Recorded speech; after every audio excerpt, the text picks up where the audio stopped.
తెలంగాణ సహా 5 రాష్ట్రాల ఎన్నికల్లో అధికారంలోకి వచ్చేది తామేనని కాంగ్రెస్ ధీమాతో ఉందా?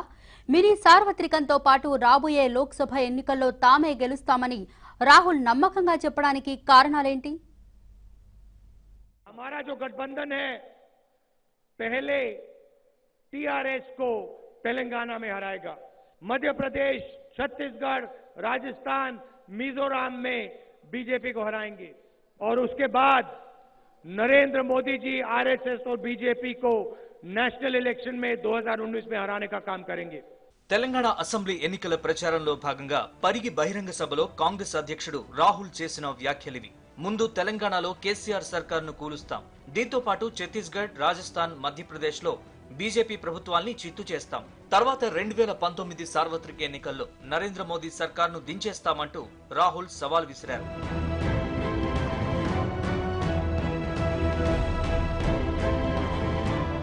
ఐదు రాష్ట్రాల అసెంబ్లీ ఎన్నికల ఫలితాలు డిసెంబర్ 11న విడుదల కానున్నాయి. ఇప్పటికే ఛత్తీస్గఢ్, మధ్యప్రదేశ్, మిజోరాం రాష్ట్రాల్లో ఎన్నికల పోలింగ్ ముగిసింది. ఇక డిసెంబర్ 7న తెలంగాణ, రాజస్థాన్ రాష్ట్రాల్లో ఎన్నికలు జరగనున్నాయి. మిజోరాంలో ప్రస్తుతం కాంగ్రెస్ అధికారంలో ఉంది.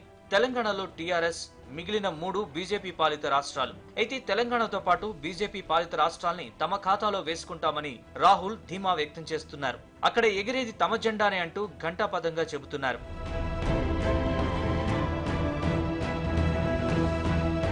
రాహుల్ కాన్ఫిడెన్స్ కి కారణమేంటి? కాంగ్రెస్ కు అనుకూలంగా సర్వే రిపోర్టులు ఆయనకు అందాయా? మినీ సార్వత్రికంగా భావిస్తున్న 5 రాష్ట్రాల ఎన్నికల్లో బీజేపీకి ఎదురుదెబ్బ తగలబోతోందా?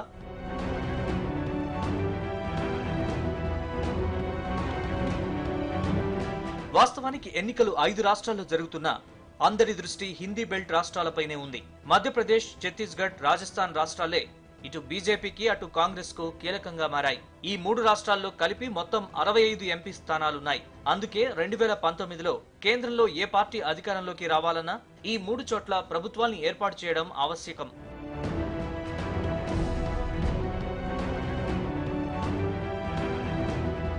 బీజేపీ పాలిత రాష్ట్రాలైన ఈ 3ంటిని తమ ఖాతాలో వేసుకోవాలని కాంగ్రెస్ నేతలు ఉవ్విళ్లూరుతున్నారు. పరిస్థితి తమకే అనుకూలంగా ఉందని లెక్కలు కడుతున్నారు.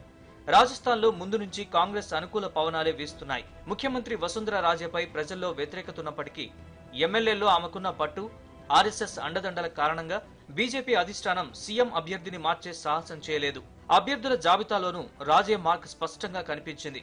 అయితే రాజస్థాన్ లో బలమైన సామాజిక వర్గంగా ఉన్న రాజ్పుత్లు బీజేపీకి దూరం కావడం ఆ పార్టీని ఆందోళనకు గురిచేస్తోంది.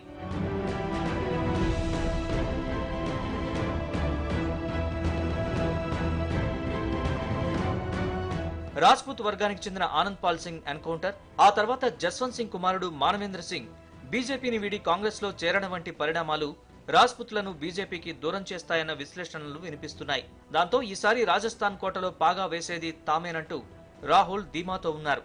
ఇక పార్టీల పరంగా వర్గపోరుకు ఆస్కారం ఇవ్వకుండా కాంగ్రెస్ అధిష్టానం జాగ్రత్తలు తీసుకుంది. పీసీసీ చీఫ్ సచిన్ పైలట్, మాజీ సీఎం అశోక్ గెహ్లాట్ వర్గాలకు సమ ప్రాధాన్యం ఇస్తోంది. అంతేకాదు ఆ ఇరువురి నేతల్ని అసెంబ్లీ బరిలో దించింది.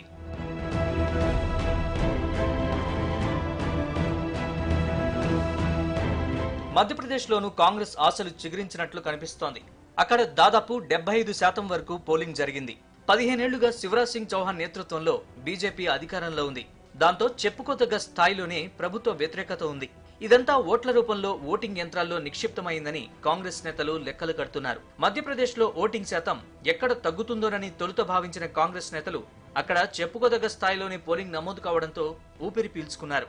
గత ఎన్నికల్లో బీజేపీ, కాంగ్రెస్ మధ్య ఓట్ల తేడా 8.5%. ఈ నేపథ్యంలో ఎలాగైనా ఈసారి గెలుస్తామన్న నమ్మకం హస్తం పార్టీ నేతల్లో కనిపిస్తోంది.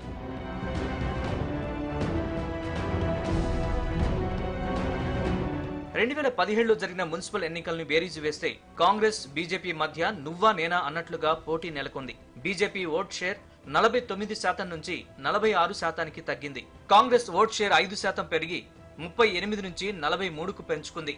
గ్రామీణ ప్రాంతాల్లో ఓటర్లు తమ వైపు మొగ్గు చూపినట్లు కాంగ్రెస్ నేతలు అంచనా వేస్తున్నారు. ఎన్నికలకు ముందు రుణమాఫీకి సంబంధించి తామిచ్చిన హామీ పనిచేస్తుందని గట్టి నమ్మకంతో హస్తం పార్టీ నేతలున్నారు. మందసౌర్ పోలీస్ కాల్పులు జరిగి ఏడాదైన సందర్భంగా జూన్ 6న మధ్యప్రదేశ్ వచ్చిన రాహుల్ గాంధీ రుణమాఫీ హామీని ప్రకటించారు. 2 లక్షల రూపాయల వరకు రుణమాఫీ చేస్తామన్నారు. అప్పటి నుంచి ప్రతి ఎన్నికల ప్రచార సభలో రాహుల్ అదే మాట చెబుతున్నారు. అధికారంలోకి వచ్చిన 10 రోజుల్లోనే రుణమాఫీ చేస్తామని కూడా ఆయన ప్రకటించారు. తన వ్యూహం ఫలిస్తుందని రాహుల్ నమ్మకంతో ఉన్నారు.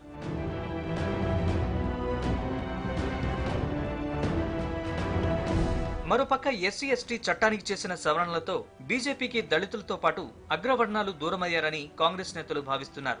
దాంతో వారి ఓట్లు తమకు అనుకూలంగా పడ్డాయని అంచనా వేస్తున్నారు. దాంతో బుందేల్ఖండ్, మహాకౌశల్, బాగేల్ఖండ్ ప్రాంతాల్లో అగ్రవర్ణాల ఓట్లు బీజేపీని దెబ్బతీస్తాయనే అభిప్రాయం వ్యక్తమవుతోంది.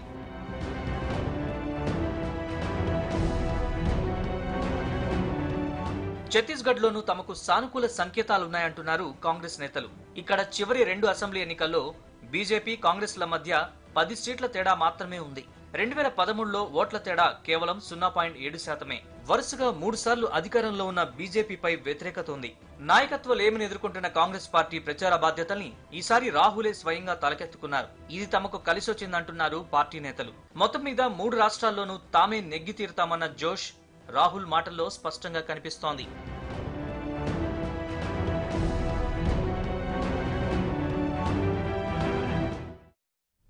చిన్న విరామం తీసుకుందాం. చూస్తూనే ఉండండి ABN.